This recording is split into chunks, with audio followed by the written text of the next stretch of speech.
விருச்சிக ராசி அன்பு சொந்தங்களுக்கு வணக்கங்க. எந்த ஒரு விஷயமா இருந்தாலும் பொறுமையாக இருக்கக்கூடியவங்க, அமைதியான குணம். உங்களை மாதிரி அமைதியாக யாராலையும் இருக்க முடியாது. எந்த ஒரு விஷயத்துலையும் அனுசரித்து போகக்கூடியவங்க. ஒருத்தவங்க அவங்கள எதிர்த்து நின்னா கூட அவங்கள அன்பாலையும் பாசத்தாலையும் ஜெயிக்கணும்னு நினைக்கிற உள்ளம் படைச்சவங்க. தங்கமான குணம் உங்களை மாதிரி யாருக்குமே இருக்காதுங்க. அப்படிப்பட்ட விருச்சிக ராசி அன்பு சொந்தங்களுக்கு தலைப்பை பார்த்துருப்பீங்க. தப்புகளால் சிக்கிய விருச்சிகம், நடக்க போகும் விபரீதம்னு. என்ன தப்பு என்ன விபரீதம்னு வாங்க பார்க்கலாம். விருச்சிக ராசி அப்படின்னாவே கடவுள் நம்பிக்கை அதிகமாக கொண்டவங்க, எல்லார்கிட்டையும் பட்டு படார்னு பேசக்கூடியவங்க, உண்மைக்கும் உழைப்புக்கும் பெயர் போனவங்க, கடினமாக உழைப்பாங்க. இந்த குறுக்கு புத்தி எல்லாம் இவங்களுக்கு கிடையவே கிடையாதுங்க. நல்லதோ கெட்டதோ, நான் நல்லவனோ கெட்டவனா நீ சொல்லாத, எனக்கு என்ன தோணுதோ அதை நான் செய்வேன், இதுதாங்க இவங்க. சொல்லப்போனால் விருச்சிக ராசி எல்லாருக்கும் பிடிக்கவே பிடிக்காது. இவங்களை பிடிச்சிருக்குன்னு சொல்கிறதுக்கு ஒரு ஆள் கூட இல்லை. நீங்கள் காட்டவே முடியாது.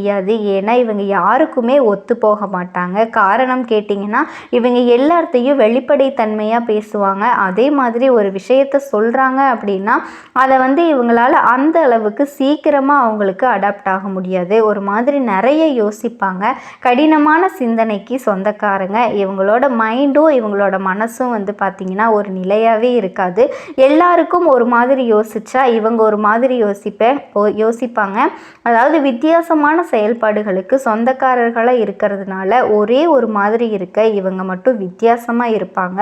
மற்றவங்களுக்கெல்லாம் இவங்களை பிடிக்காமல் போக வச்சிருவாங்க. சொல்லப்போனால் விருச்சிக ராசி அப்படிங்கிறவங்க 8 அறிவை விட பட்டறிவு அதிகமாக கொண்டவங்க. அதாவது பட்டு தெரிஞ்சுக்கிறதுக்கு எல்லாமே எதுக்குங்க அப்படின்னு யோசிப்பாங்க. ஆனால் நமக்கு அனுபவ அறிவு மட்டும்தான் எப்போவுமே கை கொடுக்கும் அப்படிங்கிறதுல அதீத நம்பிக்கை கொண்டவங்க. ஒரு பொது இடத்துல இருந்து கூட தெரிஞ்சவங்களாக இருக்கட்டும் இல்லை தெரியாதவங்களாக இருக்கட்டும், ஒரு இடத்துல அநியாயம் நடக்குதுன்னா இவங்க போய் முதல்ல குரல் கொடுப்பாங்க. எல்லாருக்கும் ஆதரவு தர்றதுல விருச்சிக ராசிக்கு எந்த ஒரு பாரபட்சமும் இவங்க பார்க்க மாட்டாங்க. நல்லதுக்கும் துணை போவாங்க, கெட்டதுன்னு தெரிஞ்சால் ஒதுங்கி நின்றுடுவாங்க. சண்டை போடுறதுக்கு இவங்க தான் முதல்ல இருப்பாங்க. அதே மாதிரி இந்த சமூக சேவை செய்யறதுல விருச்சிக ராசியை அடிச்சுக்க ஆளே கிடையாது. எல்லாத்துக்கும் மேலே விருச்சிக ராசிக்கு ஒளிவு மறைவு தெரியாததுனால வர்றவங்க எல்லாம் அட்வைஸ் பண்ணுவாங்க. நீங்கள் இப்படி இருக்கக்கூடாதுப்பா, அப்படி இருக்கக்கூடாதுப்பா அப்படின்னு சொல்லிட்டு ஒரு கட்டத்தில் விருச்சிகம் என்ன நினைக்கும்னா, அடடே நான் பேசுறது கூட தப்பாடா, உங்களுக்கு நான் பார்க்கறது தப்பாடா, நான் நடக்கிறது தப்பாடா, இப்படி எல்லாத்துக்கும் குத்த சொல்லிக்கிட்டே இருக்கீங்களேடா அப்படின்னு தான் நினைப்பாங்க. அதுக்கும் மேலே ஒரு கட்டத்துக்கு அப்புறமா என்ன சொல்லுவாங்கன்னா, நான் அப்படி தான் என்ன பண்ணணுங்கிறத நான் பார்த்துக்கிறேன் அப்படின்னு பேசி விட்டுருவாங்க. ஆனால் பெரியவங்களுக்கு மதிப்பு மரியாதை கொடுக்கறதுல விருச்சிக ராசிக்காரங்க ரொம்பவே பொருத்தமான ஆட்கள் தான். யாரோ ஒருத்தவங்க வயசானவங்களாக இருந்தால் கூட அவங்களுக்கும் தன்னோட அம்மா அப்பாவுக்கு என்ன மரியாதை கொடுப்பாங்களோ, தன்னோட தாத்தா பாட்டிக்கு என்ன மரியாதை கொடுப்போமோ அப்படி தான் மரியாதை கொடுத்து நடத்துவாங்க. சொல்லப்போனால் வீட்டில் இருக்கக்கூடிய பெரியவங்களை கூட கொஞ்சம் எடுத்தெறிஞ்சு பேசிடுவாங்களே தவிர வெளி உலகத்தில் இருக்கிற எந்த ஒரு பெரியவங்களையும் இவங்க மட்டு மரியாதை இல்லாமல் பேசவே மாட்டாங்க. இப்படி குணம் படைச்ச விருச்சிக ராசி அன்பு சொந்தங்களுக்கு இந்த குரு பெயர்ச்சினால் வரக்கூடிய பலன்களை தான் பார்க்க போகிறோம். குரு பெயர்ச்சி மே மாதம் தொடங்குதுங்க.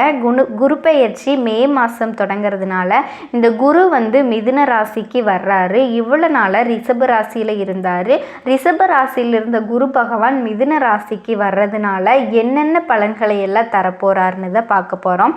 எல்லாருக்கும் அதாவது குரு வந்தாலே எல்லாமே சரியாயிரும் அப்படிங்கிறது விதிங்க. இதனால தான் குருபலம் வந்தாச்சான்னு எந்த ஒரு விஷயத்துக்காக இருந்தாலும் எல்லாருமே கேட்குறாங்க. ஒரு பொண்ணுக்கு கல்யாணம்னா குருபலம் வந்தாச்சா, ஒரு குழந்தைன்னா குருபலம் வந்தாச்சா. குருபலம் இருந்தால் தான் எதுவாக இருந்தாலும் நடக்கும். ஒரு விஷயம் என்னென்னா, சனி நினச்சா ஒரு தொழிலை உருவாக்கி தருவார், ராகு கேது நினச்சா வாழ்க்கையை முன்னேற்றத்தை தருவார். ஆனால் குரு நினச்சா மட்டும்தான் ஒரு உலகத்தையே உருவாக்குவாருங்க. அது குருவினுடைய பலம். குரு நினச்சா ஒரு உலகத்தையே உருவாக்குவார். அந்த மாதிரி குரு பகவானினோட அருளால் நிறைய நல்ல விஷயங்கள்லாம் நடக்க போகுது. மிதுன ராசியில் குரு பகவான் வர்றது பல வித்தகங்கள் எல்லாமே ஏற்பட போகுதுங்க. நிறைய டெவலப்மெண்ட்ஸ் எல்லாம் ஏற்பட போகுது. இந்த 2025 பொதுவாகவே எல்லாருக்கும் நன்மைகளை தான் தரப்போகுது. அந்த வகையில் விருச்சிக ராசிக்கு என்னென்ன நன்மைகள் தரப்போகுதுன்னு பார்க்கலாம். ஏதாவது கெட்டது நடக்க போகுதோன்னு நினச்சி பயப்படாதீங்க. அப்படியெல்லாம் ஒன்றுமே கிடையாதுங்க. நல்லது நடக்க போகுது. ஒட்டு மொத்தமாக விருச்சிக ராசிக்காரர்களுக்கு ஒரு மனுஷனுக்கு கஷ்டம் வரலாம், இப்படி டன் கணக்கில் எல்லாம் கஷ்டம் வரக்கூடாதுன்னு சொல்லக்கூடிய அளவுக்கு படாத பாடுபட்டுட்டீங்க. அந்த அளவுக்கு கஷ்டம் கூட காணாமல் போகிற நேரம் வந்துருச்சுங்க. எந்த ஒரு சாதாரண மாற்றத்தையோ முன்னேற்றத்தையோ கொடுக்கறது இல்லை. அதிர்ஷ்டத்தோட முழு ஆதரவை உங்களுக்கு கொடுக்க போகுது. அது என்ன ஏதுங்கிறத நான் சொல்கிறேன். அதுக்கு முன்னாடி விருச்சிக ராசிக்காரங்க செவ்வாய் பகவானை, அதாவது பூமிக்காரகனை ராசி அதிபதியாக கொண்டவங்க. போராடும் குணம் அதிகமாக இருக்கும். ஒரு பிரச்சனைன்னு வருதுன்னா ஒதுங்கி நிற்கக்கூடிய குணம் எல்லாம் இவங்களுக்கு கிடையவே கிடையாதுங்க. முதலாக குரல் கொடுப்பாங்க, எதிர்த்து போராடுவாங்க, அந்த அநியாயத்தை ஜெயிக்கிற வரைக்கும் விடாப்பிடியாக நிற்பாங்க. விருச்சிக ராசிக்காரர்களுக்கு நீங்கள் ஒரு தடவை முடிவு பண்ணிட்டீங்கன்னா உங்கள் பேச்சை நீங்களே கேட்க மாட்டீங்க. அந்த மாதிரி மனசு கொண்டவங்க. இந்த வருஷம் சர்வசாதாரணமாக வர்றது கிடையாதுங்க. நிறைய நல்ல விஷயங்கள்லாம் நடக்க போகுது. இந்த குரு பயிற்சினால் உங்களுக்கு ஏற்பட போகிற விஷயங்கள்லாம் வாழ்க்கையே மாற்ற போகுது. அந்த மாதிரி உங்களுக்கும் நிறைய நல்லதெல்லாமே நடக்க போகுதுங்க. இந்த தொழிலில் நல்ல முன்னேற்றத்தை கொடுக்க போகுது. அதிர்ஷ்டத்தை முழுமையாக அனுபவிக்க போகிறீங்க. கொஞ்சம் தன்னம்பிக்கை கொண்டவங்க தான். வழக்கத்தை விட தன்னம்பிக்கை அதிகமாக போகுது. எல்லாரையும் ஈஸியாக ஹேண்டில் பண்ணக்கூடியவங்க. இதனால் ஆளுமை திறன் மேம்பட போகுது. பணத்தை சம்பாதிப்பீங்க. பணத்தை சம்பாதிக்கிறத விட வெற்றிகளையும் குவிக்க போகிறீங்க. இந்த மாதிரி வேலை பார்க்கக்கூடிய இடங்களில் சிறப்பான செயல்திறன்களாகல முன்னேற்றத்தை காண போகிறீங்க. பதவி உயர்வு கிடைக்க போகுதுங்க. குடும்பத்தாரோட நல்ல நேரத்தை செலவிடக்கூடிய வாய்ப்பு இருக்குது. அது மட்டும் இல்லாமல் நீண்ட நாள் நிலுவையில் இருக்கிற வேலையை கூட வெற்றிகரமாக செஞ்சு முடிக்க போகிறீங்க. எந்த ஒரு வேலையாக வேணால் இருக்கட்டுங்க, குடும்ப வேலையாக இருக்கட்டும், இல்லை ஃப்ரெண்ட்ஸோட வேலையாக இருக்கட்டும், சொந்த பந்தங்களோட வேலையாக இருக்கட்டும், இல்லை ஆஃபீஸ் ஒர்க்காக இருக்கட்டும், இந்த மாதிரி குறிப்பாக உங்களை பொறுத்த வரைக்கும் சமுதாயத்தில் விருச்சிக ராசிக்காரர்களுக்கு மதிப்பும் மரியாதையும் அதிகமாக போகுது. நிறைய பணத்தை சேமிக்க முடியும். அதே மாதிரி வேலை மற்றும் வணிகத்தில் நல்ல முன்னேற்றத்தை பார்க்க போகிறீங்க. வேலை பார்க்குறவங்களுக்கும் பதவி உயர்வு கிடைக்கிறதுக்கு வாய்ப்பு இருக்குது. எல்லாத்துக்கும் மேலே இழுபறியாக இருந்த எந்த வேலையாக இருந்தாலும் சரிங்க, அது சிறப்பாக முடியும். அதே மாதிரி தொழில் செய்கிறவங்களுக்கும் வியாபாரம் பார்க்குறவங்களும் புதிய ஒப்பந்தம் பெறுவீங்க. பெரிய லாபத்தை தரக்கூடிய அளவுக்கு கிடைக்குங்க. வேலை விஷயமா, படிப்பு விஷயமா, இல்லை பிஸ்னஸ் விஷயமா வெளிநாட்டு பயணம் மேற்கொள்கிறீங்க அப்படின்னா அந்த பயணங்கள் மூலமாக உங்களுக்கு ஆதாயம் உண்டுங்க. அதே மாதிரி இந்த வணிகர்கள் இருக்கீங்க இல்லையா, வணிகத்தை விரிவாக்க செய்கிறதுக்கான வாய்ப்புகள் இருக்குது. பணக்காரராகக்கூடிய யோகம் கூட இருக்குங்க. ஏதாவது ஒன்று கற்றுக்கணுங்கிற ஆர்வம் அதிகமாக போகுது. இது எல்லாத்துக்கும் மேலே ஒருத்தர் கீழே வேலை பார்த்துட்டு இருக்கோம், தனியார் துறையோ இல்லை அரசாங்கத்துறையோ புதுசாக தொழில் தொடங்கக்கூடிய எண்ணங்கள் ரொம்ப நாளாக உங்களுக்கு இருந்துச்சு இல்லையா, அதற்கான முயற்சிகளை இப்போ நீங்கள் தொடங்குனீங்கன்னா கூட நல்ல பலன் கிடைக்கும்.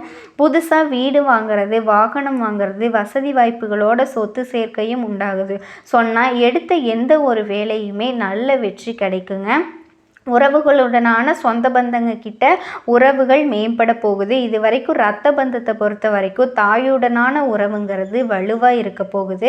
வருமானத்தில் நல்ல முன்னேற்றத்தை பார்க்க போகிறீங்க. திடீர் நிதி ஆதாயங்களை பெற போகிறீங்க. இதுவே ஒரு அலுவலகத்தில் வேலை பார்த்துட்டு இருக்கீங்க, ஆண்களோ பெண்களோ, சின்னவங்களோ பெரியவங்களோ, இருக்கப்பட்டவங்களோ இல்லாதவங்களோ நல்ல பலன்களை பெற போகிறீங்க. செல்வம் பெருகுவதற்கான வாய்ப்பு கிடைச்சிருக்குங்க. வாழ்க்கையில் நல்ல மாற்றங்களை இனி பார்க்க போகிறீங்க. நிறைய பண விஷயத்தில் அடிவாங்கி இருப்பீங்க, கொடுத்து ஏமாந்துருப்பீங்க. அப்படி சிக்கிய பணத்தை கூட திரும்பவும் பெறதுக்கான வாய்ப்பு இருக்குது. தொழிலை விரிவாக்கம் செய்வீங்க. தொழிலில் புதிய திட்டங்களை தீட்டி அதை செயல்படுத்தி நல்ல லாபம் கிடைக்கிறதுக்கான வாய்ப்பு இருக்குது. நிதி ரீதியாக நல்ல முன்னேற்றம் ஏற்படுங்க. இன்னும் சொல்லணும்னா அந்த சுக்கிர பகவானை பொறுத்த வரைக்கும் உங்களுக்கு அதிர்ஷ்ட பலன்களை கொட்டி கொடுக்க போகிறாரு. பணப்புழக்கம், பொருளாதாரம், காதல் உறவு உறவுகள், மகிழ்ச்சி எல்லாத்துக்குமே அதிபதியாக சுக்கிர பகவான் தான். இவரால் உங்களுக்கு யோகம்னா உங்களுக்கு எந்த அளவுக்கு சுபமோகமான வாழ்க்கை கிடைக்க போகுதுன்னு பார்த்துக்கோங்க. பொதுவாக சுக்கிரன் ஒருத்தவங்களோட ராசியில் உச்சத்தில் இருந்தாலே அவங்களுக்கு நினச்சி பார்க்க முடியாத அளவுக்கு நல்ல அதிர்ஷ்டகரமான வாழ்க்கை அமையும் இல்லையா? ஸோ இவரை பொறுத்த வரைக்கும் பாசிட்டிவான கிரகம்.